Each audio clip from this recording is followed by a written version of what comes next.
चलो, so now we will go into the next topic. तो अब हम लोग डिस्कस करेंगे terms related to foraging habit. तो फोरेजिंग हैबिट का मतलब क्या है कि किस टाइम आप खाने की तलाश में निकलते हैं। ओके, तो फोरेजिंग का मतलब क्या है? To go in search of food. जैसे अभी आप लोग लंच करोगे तो मम्मी डैडी को तो सब्जी वब्जी लाने जाना पड़ेगा ना, सब्जी, फिश, अंडा, ब्रेड। तो इसलिए वो कितने बजे जाते हैं? अर्ली मॉर्निंग में जाते हैं, दिन में जाते हैं, शाम को जाते हैं, या रात को जाते हैं। तो that is the concept called foraging habits. Okay, तो इसलिए डायूर्नल मतलब क्या है? They forage in the day time. दिन के समय ये लोग खाने की तलाश में निकलते हैं, एंड ये most common category of animals होता है। नॉक्टर्नल क्या होते हैं? निशाचर means all those animals which forage in the what night। तो उसमें बढ़िया एग्जांपल है owls. You know owls are beautiful example. Bats. Okay, this is what, this is the jaguar. Okay, तो जैगुआर हो गया, तो ये लोग भी रात को निकलते हैं। ये लेमर है। Okay, this is okay lemur, ये भी उसी तरह का एक प्राइमेट है। सो ये सब जो है बेसिकली रात को निकलते हैं खाने की तलाश कर। फाइन। तो सर लायन कौन से कैटेगरी में आएगा? Lion day diurnal, lion tiger mostly they attack in the day. But देखो, वेरिएशन तो हर समय होता है। अगर भूख ज्यादा लगा या दिन को खाना नहीं मिला तो रात को कर लेंगे, but basically they go for in the day time. Okay, उसके बाद है ऑरोरल। ऑरोरल का मतलब है they forage in the dawn period. Dawn का मतलब क्या है? अर्ली मॉर्निंग, गोधूली का समय। तो अर्ली मॉर्निंग जो लोग निकलते हैं उसको हम लोग कहते हैं ऑरोरल। तो इसको also known as matutinal animals and are active only before sunrise. ठीक है, तो इसीलिए इसको आप मैट्यूटिनल भी कह सकते हो, and also matutinal animals, and इधर लिख देंगे and these are active only before sunrise. ठीक है, तो सनराइज मतलब आप बोलोगे नॉक्टर्नल है, नहीं। नॉक्टर्नल बिल्कुल रात में 12 बजे, 2 बजे, 1 बजे, बट ये अराउंड 4:30-5 बजे जो लोग एक्टिव हो जाते हैं। वेस्परल, so that is the dusk period या अर्ली इवनिंग या आफ्टर सनसेट बोल सकते हो।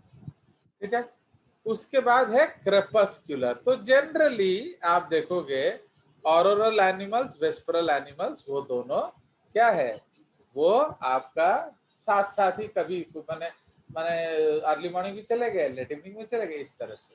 तो इसलिए क्रेपस्क्यूलर मतलब जो ट्वाइलाइट पीरियड में एक्टिव होते हैं। तो ट्वाइलाइट आपका डॉन में भी होता है एंड ट्वाइलाइट पीरियड आपका डस्क में भी। Understood? So this is crepuscular animals. Also, some crepuscular animals may also be active by moonlight or during an overcast day. तो ये आपका अलग अलग टाइप्स है। This is the kangaroo, this is your red panda, this is the hyena, this is the ocelot. Okay, तो ये सब आपके अलग अलग एनिमल्स हैं। चलिए, उसके बाद हम लोग डिस्कस करेंगे रिप्रोडक्शन। तो रिप्रोडक्शन में हम लोग क्या डिस्कस करेंगे? ओके, तो in reproduction, so we are discussing first is polygamy. तो पॉलीगैमी का मतलब क्या है? माने जिसके मोर पार्टनर्स हैं। Okay, if you have more partners that is referred to as polygamy. ठीक है, तो अब ये पॉलीगैमी दो तरह का हो सकता है। एक, अगर मेल ज्यादा फीमेल सिंगल है। दूसरा, अगर फीमेल ज्यादा मेल सिंगल है। तो if only one male is there, so that is called what? Polygyny. One male many female. ठीक है, तो ये जनरल कंसेप्ट होता है। आप देखोगे एक लायन है, मेनी लायनेस। एक गोरिल्ला है, मेनी फीमेल्स। ओके, इस तरह से। बट पॉलीएंड्री का मतलब क्या है? एक वाइफ के ज्यादा हस्बैंड। जैसे द्रौपदी, तो Draupadi is a beautiful example of polyandry. Okay, तो शी हैज 5 हस्बैंड्स, तो उसको हम लोग पॉलीएंड्री बोलते हैं। तो polyandry is a rare mating system occurring in less than 1% of all birds.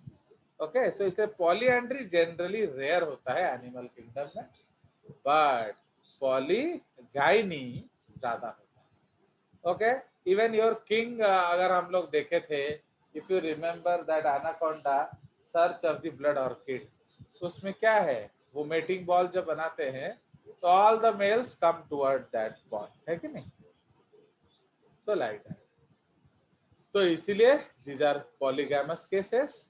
Monogamous का मतलब क्या है, जिसका जिंदगी भर एक ही पार्टनर होगा, so that is called monogamous animals।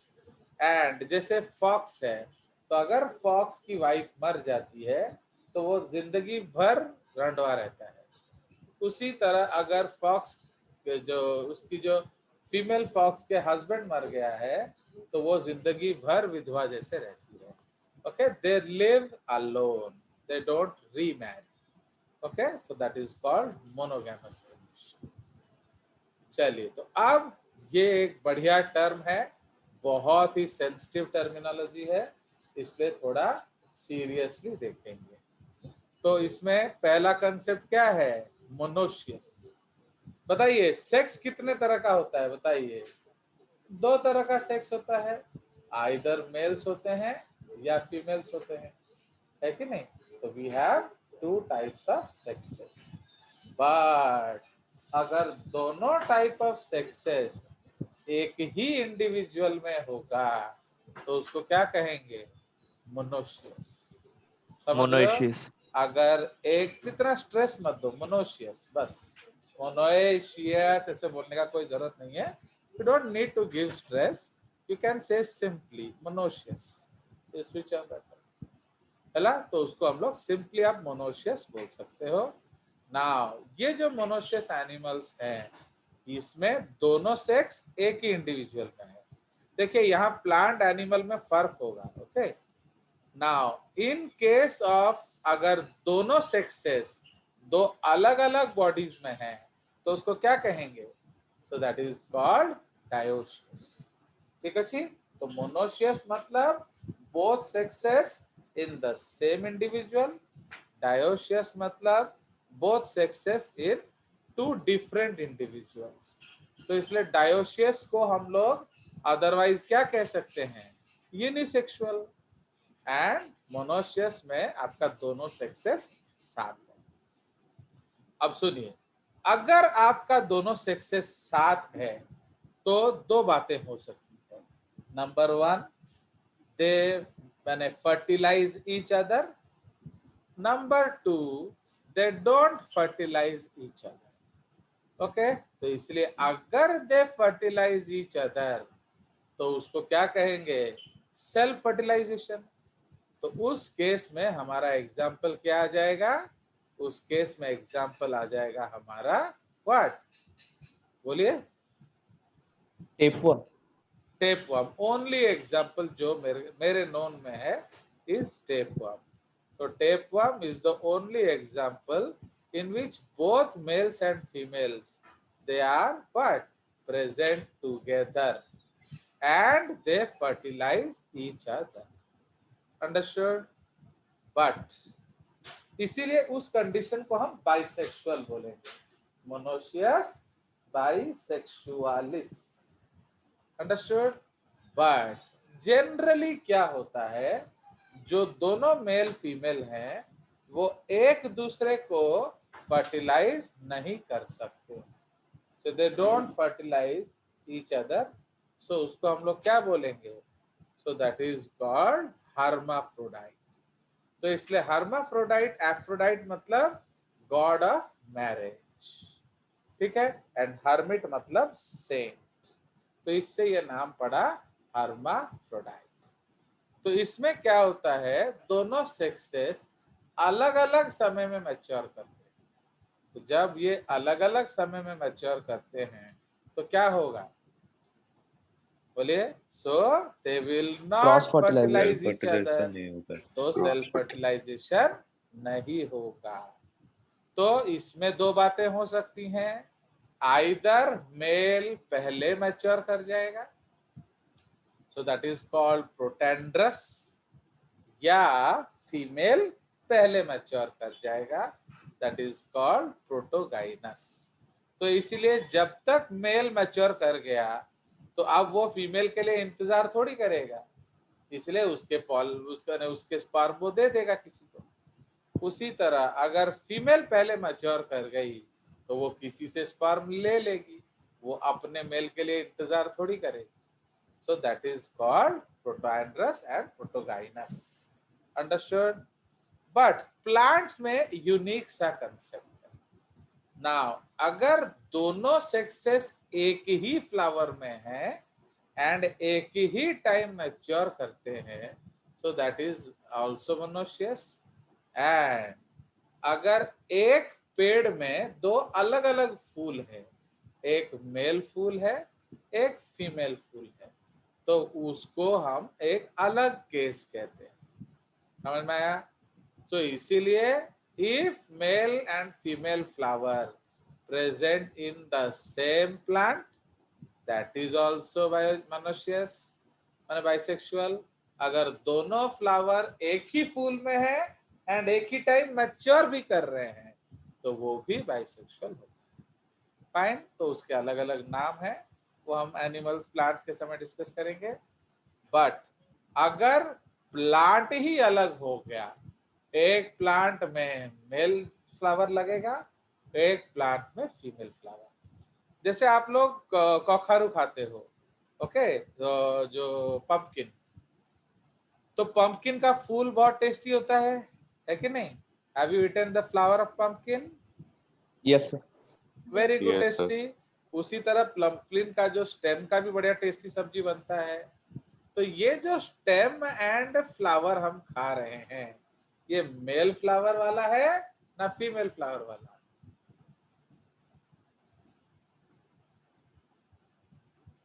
Male flower. Male flower. क्यों? क्योंकि फीमेल फ्लावर पंपकिन बनाएगा, अमसूर, तो फीमेल फ्लावर विल मेक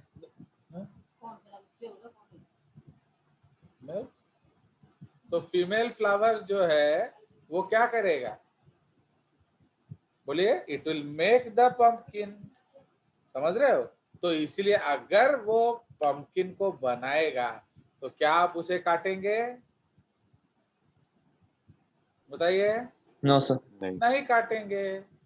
चलिए, तो ये मैं आपको एक फ्लावर दिखा रहा हूं जैसे, तो यहाँ आप ध्यान से देखिए। तो ये आप देखिए, ये कौन सा फ्लावर है, ये देखिए, see this flower, beautiful flower, देख रहे हो? तो यहाँ क्या है? यहाँ एक बेबी कखारू है एंड ये उसका फ्लावर है। तो इस तरह के फ्लावर को हम लोग क्या कहते हैं, बताइए, बोलो। सो this is a pistillate flower, मतलब वो एक पिस्टिल है। अंडरस्टूड? तो वो एक पिस्टिलेट फ्लावर है। Yes sir. ओके, तो ये पंपकिन फ्लावर्स फीमेल है, तो इसको हम पिस्टिलेट फ्लावर बोलेंगे। बट उसी तरह यहाँ भी देखो, वेरी क्लियरली दिख रहा है। सो this is a what? Pistillate flower. Fine, pistillate flower, clear? But अगर आप इस, यहाँ भी देखो बहुत क्लियरली दिख रहा है, यहाँ भी देखो बहुत क्लियरली दिख रहा है, यहाँ भी देखो बहुत क्लियरली दिख रहा है। सो ये आपका एक्चुअली ओवरी है एंड ये उसके फ्लोरल पार्ट्स हैं, ठीक है? सो अदर फ्लोरल पार्ट्स हैं, तो ये सब आपके क्या हो जाएंगे? These are all called pistillate flowers. But अब हम लोग स्टैमिनेट फ्लावर देखेंगे, तो देखो, तो ये पूरा कुकुरबिटेसी में ऐसा ही हाल होगा। ये फ्लावर को ध्यान से देखिए, देख रहे हो? तो इस फ्लावर में देखिए, बड़ा नहीं दिख रहा है, ये भी है, ये देखो, ये भी आपका जो ये जो है क्या, सो दिस इज योर क्या बता, कुकुम्बर। तो ये कुकुम्बर का फीमेल फ्लावर है, ठीक है? तो this is cucumber female flower. Fine, ना उसके साथ यहां देखिए ये वाला जो फ्लावर,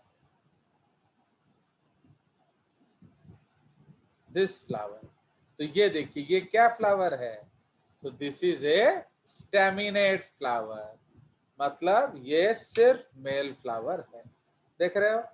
तो इसीलिए ये जो प्लांट में मेल फ्लावर भी है एंड फीमेल फ्लावर भी है, इससे पता नहीं चल रहा है कि वो सेम टहनी में है कि नहीं, बट अगर हैं तो भी वो बाइसेक्सुअल है। Okay and so on, clear. तो इसीलिए these are the cases, fine. तो इसीलिए this is how you will Yes, sir. Identify. Okay, तो इसीलिए हम लोग कौन सा फ्लावर खाएंगे, the staminate flower. Why, it is not going to make the कखारू। हम लोग कौन से साग खाएंगे, स्टेमिनेट फ्लावर का। क्यों, क्योंकि अगर हम पेड़ खा जाएंगे तो how will the plant survive, understood. तो प्लांट को सर्वाइव करना है कि नहीं, तो इसीलिए we will not eat that plant. कोई शक, बताइए। No, sir. चलिए, सो हाँ this is sir. The No, sir. Concept. तो लेट अस गो बैक। तो इसलिए प्लांट में थोड़ा कंट्रोवर्सी है, बट एनिमल्स में ऐसा नहीं है। एनिमल में आइदर दोनों है या नहीं है। ओके, चलिए नाउ अब देखो मजा है क्या। सपोज सेम फ्लावर में मेल फीमेल है एंड एक दूसरे को फर्टिलाइज करते हैं, तो कौन सा फर्टिलाइजेशन हुआ, Self-fertilization. सेल्फ। Self fertilization. अगर Self-fertilization. सेम प्लांट में दो फ्लावर हैं, मेल एक फीमेल एक, उन्होंने फर्टिलाइज किया, तो क्या बोलेंगे, तो ये थोड़ा लफड़ा हो गया। तो ये एथिकली क्या है, क्रॉस फर्टिलाइजेशन, क्योंकि different flowers are involve, but genetically क्या है, सेल्फ फर्टिलाइजेशन। सेल्फ फर्टिलाइजेशन, क्योंकि जीन्स तो Self-fertilization. दोनों में सेम होगा ना। तो ये एक मजेदार केस हो जाता है कि ये कंसेप्चुअली क्रॉस है बट जेनेटिकली सेल्फ है। बट एक प्लांट का मेल एक और प्लांट के फीमेल को करता है, so that is totally cross fertilization, understood. देख रहे हो ब्यूटीफुल पॉइंट्स, इन पॉइंट्स को समझिए।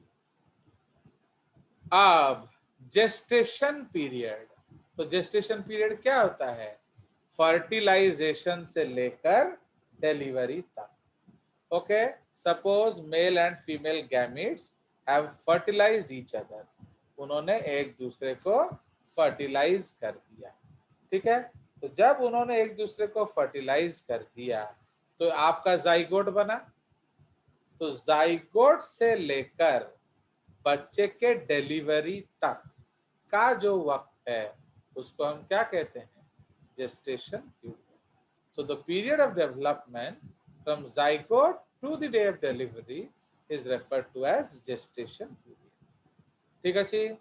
अब पार्ट्यूरिशन क्या होता है, डिलीवरी के प्रोसेस को पार्ट्यूरिशन बोला जाता है। नाउ ये कौन सा सिंबल है, so this is the symbol of Female. female and circle with arrow, that is the symbol of male. Circle with plus female, circle with arrow male, understood। अब मैमल्स में क्या होता है, बच्चा पैदा होने के बाद माँ उसे फीड करती है, तो that is called the period of lactation. So that is called the period of lactation, understood। तो ये सब क्रिटिकल टर्मिनोलॉजीज हैं, इसको आप याद रखेंगे। नेक्स्ट है सिजेरियन सेक्शन। आप देखिए अगर बच्चा नॉर्मली डिलीवर हो जाता है फिर तो बढ़िया बात है, पर अगर नहीं हुआ तो उसको निकालना पड़ेगा, सो that is called caesarean section. तो इसलिए Julius Caesar was the first reported delivery who was born with such a section, okay, and hence the name, okay। Even Bindusar was an Indian king, है कि नहीं? Was an Indian king, okay, who was born, who was also born by this process. समझ रहे हो? तो इसलिए उसको हम लोग सिजेरियन सेक्शन बोलते हैं। तो सीजर के नाम पे सिजेरियन बन गया, but actually Bindusara he belonged to period earlier than Julius Caesar, है कि नहीं? So like that. Now एक और रीजन है, हम लोग सिजर्स यूज करते हैं, काटा काटी करते हैं, इसलिए उसको सिजोरियन भी बोला जाता है, इसलिए शायद उसका नाम सिजेरियन पड़ा। क्लियर? अब Yes, sir. अब आप देख रहे हो कि मेल एंड फीमेल अलग है, तो एनिमल किंगडम में मेल फीमेल अलग है, तो can you identify a lioness? Yes, sir. Can you distinguish her from a lion? Yes. Yes, sir. Tiger, Yes. Tigress, Yes, sir. Yes, sir. Bullock, Yes. Bullock, Yes, sir. Bull cow, Yes, sir. Yes, sir. Yes. Yes, sir. Peacock, peahen, Yes, sir. Yes, sir. मुर्गा, Yes. मुर्गी, Yes, sir. Yes, sir. कबूतर, कबूतरी, no, No, sir. Because कबूतर and कबूतरी में उतना कोई फर्क नहीं होता। तो समझ में आया?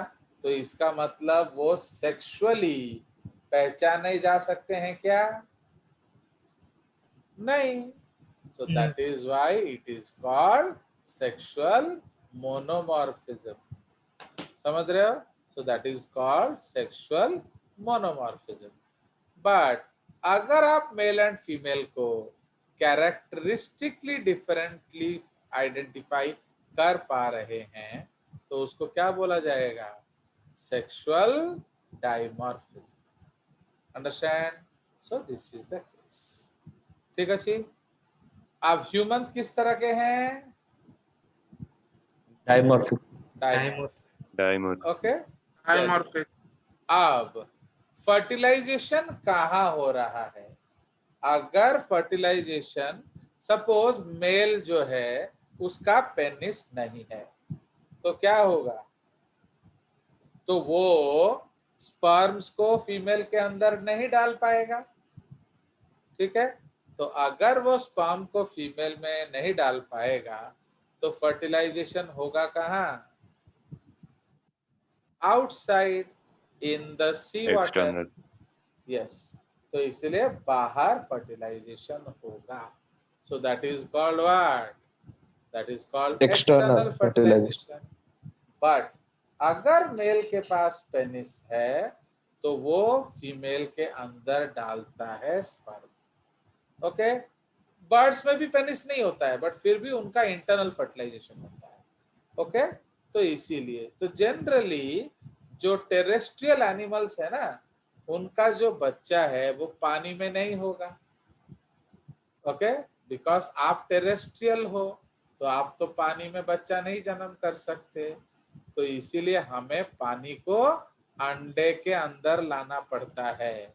आइदर अंडा के अंदर पानी लाओ या पेट के अंदर पानी लाओ। सो that is the concept. Okay? तो इसीलिए जिसमें आपका ऐसा नहीं होता है वो अंडा बाहर रिलीज कर देते हैं।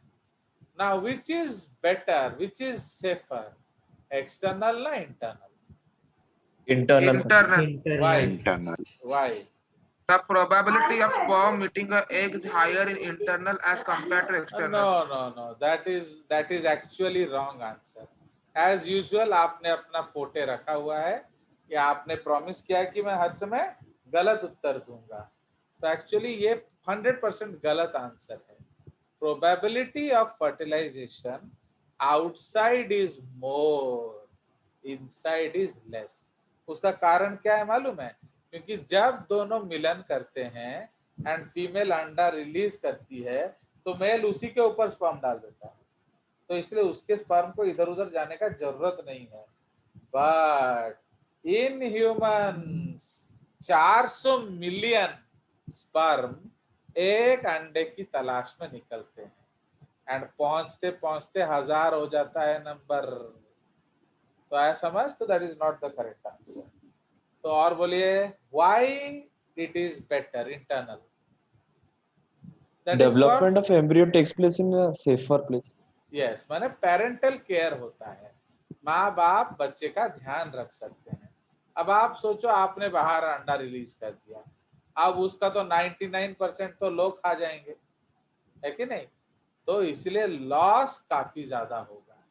प्रोबेबिलिटी ऑफ फर्टिलाइजेशन, एक्चुअली स्थिरता आपको बोलना चाहिए था probability of fertilisation and success, क्या survival. Probability of survival is low but probability of fertilisation is high. तो इसीलिए वाई सर्वाइवल लो, क्योंकि हर कोई खा लेगा उसको। अभी जैसे शेरनी के पेट में बच्चा है तो वो ज्यादा सेफ है ना उसके रूम में बच्चा है वो ज्यादा सेफ है? बिकॉज अगर वो रूम में होगा एंड ये जाकर शेरनी बाहर कुछ कर रही होगी शिकार विकार, तो कोई आकर उसका बच्चा खा लेगा, है कि नहीं? But in case of what, in case of your, अगर वो उसके घर में होता है तो कोई भी खा लेगा, अगर पेट में है तो वो उसका केयर लेगी। So that is why in the process of evolution, why nature allowed internal fertilization, ताकि बच्चे का केयर हो सके। Now, अब सपोज आपका बच्चे का केयर होगा तो आप ज्यादा बच्चे बनाएंगे ना कम बच्चे बनाएंगे? कम बच्चे बनाएंगे। क्यों? क्योंकि हर बच्चा जिंदा रहेगा। Okay, so probability of survival is higher, तो automatically number of babies will decrease. Why lower animals produce more babies? क्योंकि सैल्मन मछली 20 से 100 मिलियन अंडा रिलीज करती है, समझ रहे हो? 20 to 60 to 80 to 100 million. But कोई गारंटी नहीं कि एक बच्चा वापिस आ जाए, देयर इज नो गारंटी, समझ रहे हो? तो that is the problem. But आपका पेट में जो बच्चा है उसका बहुत ज्यादा प्रोबेबिलिटी ऑफ सक्सेस है, सो दैट इज व्हाई हम और बच्चा बनाएंगे नहीं। क्लियर? चलिए, so this is the concept of ये। ओके, नाउ इंटरनल फर्टिलाइजेशन फिर दो चीजें हो सकती। अब आप देखिए, for example, is anybody a hostelite amongst you? आप में से कोई हॉस्टल में रहता है क्या? हाँ सर। नो। तो आप सब डे स्कॉलर्स हैं, तो इसका मतलब आपका मम्मी से मिलन कब होगा बताइए? जब आप स्कूल के लिए निकलते हैं 8 बजे, तो आपका दोबारा मम्मी से मिलन कब होगा? जब वापस आएंगे। 4 बजे। जब वापस आएंगे। शाम को, समझ रहे हो? तो सपोज 6-8 घंटे बाद मिलन होगा। तो जब आपका मम्मी से 6-8 घंटे बाद मिलन होगा तो मम्मी क्या करेगी? 6-8 घंटे के लिए टिफिन बांध के दे देगी। अंडरस्टूड? बट सपोज आप डमी स्कूल जाते हैं एंड हॉस्टल में रहते हैं, तो आपका मम्मी का मिलन कब होगा? कम से कम 3 महीने के बाद, है कि नहीं? तो सपोज आप 3 महीने, जैसे अभी सपोज सायम तो या कोई भी कोटा वोटा चले जाता है रहने के लिए, तो अब आप तो हर बार आ नहीं सकते, आप पढ़ने गए ना, छुट्टियों में वापस आने के लिए गए हैं, बताइए? तो आप पढ़ने गए हैं, तो इसलिए अच्छे बच्चे लोग साल में एक बार आएंगे, गधे जो हैं वो साल में बार बार आएंगे। तो सपोज आप अच्छे बच्चे हैं तो साल में आप एक बार आएंगे, तो मम्मी से मिलन कितने दिन बाद होगा? 365 दिन बाद। नाउ सपोज आप दिन में 1 किलो खाना खाते हैं, तो मम्मी को कितना किलो टिफिन देना पड़ेगा आपको? 365 किलो। 365 किलो। तो 365 किलो का लगेज लेकर आप कोटा जाना पसंद करेंगे या एक ATM card? ATM card. ATM card. ATM card. समझ रहे हो क्यों? क्योंकि वो छोटा सुंदर मजबूत है। अरे एटीएम में जाएंगे जो मर्जी खाएंगे, काय जबरदस्ती चूड़ा खाओगे जो मम्मी ने भेजा है। Understood? So that is why जब जेस्टेशन पीरियड लंबा होगा, तो जेस्टेशन पीरियड का मतलब क्या है? Egg to embryo delivery. तो अगर जेस्टेशन पीरियड छोटा है तो मम्मी अंडा बना देगी। जैसे एलिफेंट्स है, एलिफेंट्स जो है उसका 2 साल का जेस्टेशन लाइफ है। तो सपोज एक हाथी का बच्चा एवरेज 1 kg फूड खाता है, तो उसका अंडा कितना बड़ा होगा? उससे भी ज्यादा बड़ा होगा। 670 kg। अरे गाधा, वो 2 साल बाद आएगा तो खाना भी तो 2 साल के लिए पैक करना पड़ेगा कि नहीं?